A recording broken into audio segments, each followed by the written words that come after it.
So I believe it was Brian at BG's Model Workshop that was asking to see my setup for my modeling. Just here at the bottom of the stairs, I have my stashes here, such as it is, small stash, parts cabinets there, a few display builds. This is my workbench. Over here I got my craft paints lined up back here according to color. That's where I sit. And under here I have my air compressor. Going up here is my paint booth. Just let me switch the light on here. One of them. My paint booth is right here beside my workbench. I got a few more paints up here. The shop motto.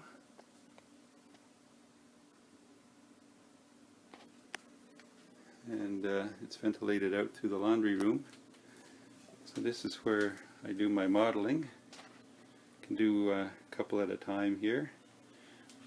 I'm going to say go over here, my stash, another parts cabinet here, and some of them are displayed upstairs in a cabinet, and down here I'm displaying the newer ones. It's a little dark.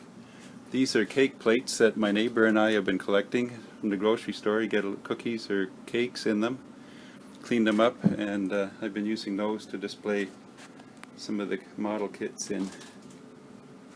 So that's about it. Oh yeah, and Jeff was asking about that vest. The 70s vest. There it is in all its splendor. My old 70s jean vest. I had two of them. This is the survivor.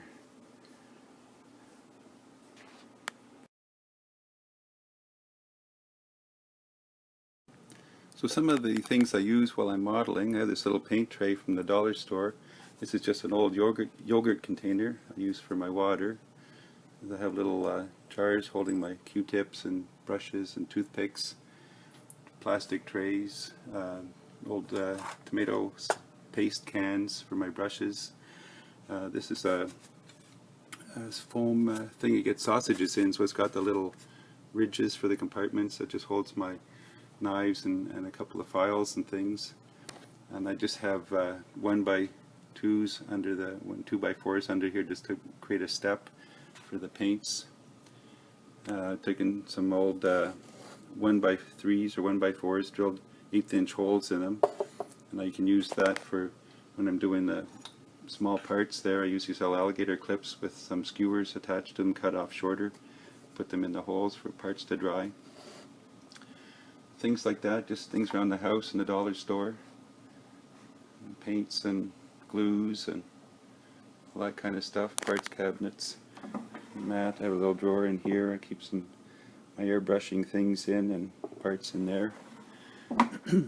My magnifying light. There's a fluorescent light up here. Nothing too fancy, but it does the trick. Got some brushes. I got these from Amazon, like 100 little nail art brushes or eyelash brushes for $10 or so, and some other smaller brushes at Walmart.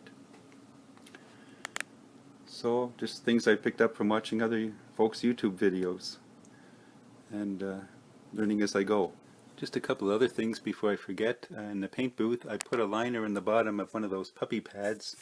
I pretty much want to use one side of my spray booth. It's got two fans in the back.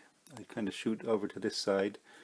So I have the puppy pad here to collect the overspray, and a little piece of cardboard here just to catch the overspray, and then I can change that out every once in a while. It saves me having to clean the sides of the booth.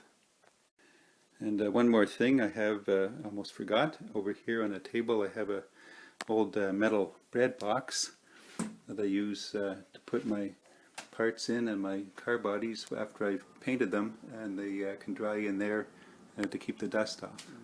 The last thing I have to show is that I've got this little cabinet here. I bought it at Value Village for $2.99. A little two-drawer file cabinet. So one drawer I put all my completed instruction sheets in there, and in this one I put all my leftover decals. So just keep them organized. Well, that's my shop tour. Thanks for watching, and stay tuned for more updates.